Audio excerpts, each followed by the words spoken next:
ইমরান খানের গ্রেফতার বিধি বহির্ভূত, আন্তর্জাতিক আইনের লঙ্ঘন, জাতিসংঘ। দর্শক, একটি বড় ধরনের স্বীকৃতি আসলো ইমরান খানের পক্ষে, যেখানে ইমরান খান তার নিজের দেশে আজকে আইন আদালত সুবিচার তিনি পাচ্ছেন না তাদের কাছ থেকে।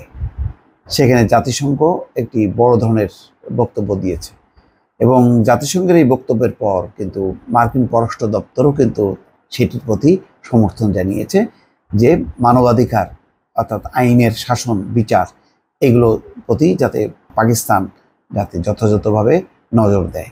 জাতিসংঘের একটি মানবাধিকার সংস্থার ওয়ার্কিং গ্রুপ তাদের প্রতিবেদনে বলেছে, পাকিস্তানের সাবেক প্রধানমন্ত্রী ইমরান খানকে বিধি বহির্ভূতভাবে আটক করা হয়েছে। তার এই গ্রেপ্তার আন্তর্জাতিক আইনের লঙ্ঘন বলেও উল্লেখ করেছে তারা। সেই সঙ্গে ইমরান খানকে অবিলম্বে মুক্তি দেওয়ার আহ্বানও জানানো হয়েছে প্রতিবেদনে।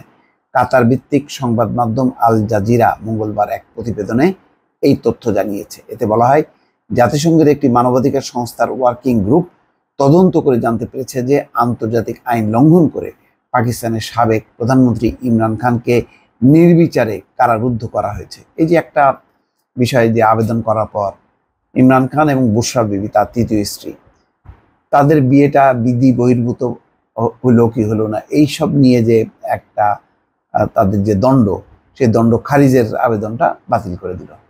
এইটা কোনো দণ্ড হলো? মানে বুশরা বিবির সাবেক স্বামী একটা আবেদন করলো যে বুশরা বিবি ঠিকভাবে বা নিয়ম মাফিক বিয়ে করেনি, তো এই একটা আবেদন করলো, তারপরে বাস সে আবেদনের উপর ভিত্তি করে দণ্ড হয়ে গেল। এটা হয় কখনো?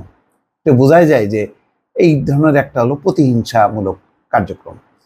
খবরে বলা হয়েছে, সোমবার প্রকাশ্যে আসা এক মতামতে জেনেভা ভিত্তিক ইউএন ওয়ার্কিং অন আরবিট্রেটরি ডিটেনশন বলেছে, উপযুক্ত প্রতিকার হবে ইমরান খানকে অবিলম্বে মুক্তি দেওয়া এবং আন্তর্জাতিক আইন অনুসারে তাকে ক্ষতিপূরণ এবং অন্যান্য বিষয়াদির পাশাপাশি একটি কার্যকর অধিকার প্রদান করা।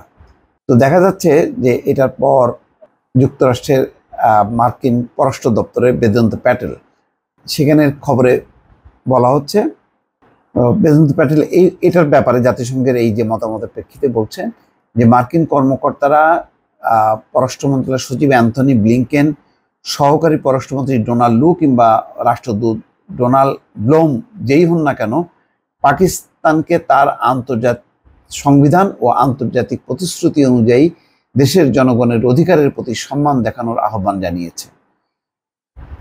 গত 8 ফেব্রুয়ারি পাকিস্তানে অনুষ্ঠিত নির্বাচন নিয়ে তদন্তের জন্য মার্কিন প্রতিনিধি পরিষদে পাশ হওয়া প্রস্তাব নিয়ে এক প্রশ্নের জবাবে তিনি এসব কথা বলছেন যে তবে কংগ্রেসের মুলতবি থাকা আইন নিয়ে কথা বলতে অস্বীকৃতি জানালেও তিনি মানবাধিকারের প্রতি শ্রদ্ধাশীল হওয়ার উপর জোর দেন। অর্থাৎ বলছেন যে এই যে মানবাধিকার যে অন্যায়ভাবে কারারুদ্ধ করে রাখা, সেটি যাতে না হয় সেই বিষয়ে সতর্ক বা সজাগ থাকার জন্য বেদান্ত প্যাটেল অনুরোধ করছেন।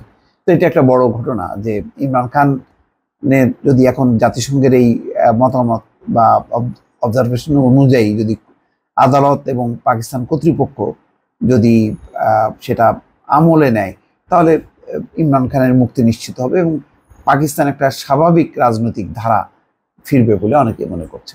দর্শক, ভালো থাকবেন। আল্লাহ হাফেজ।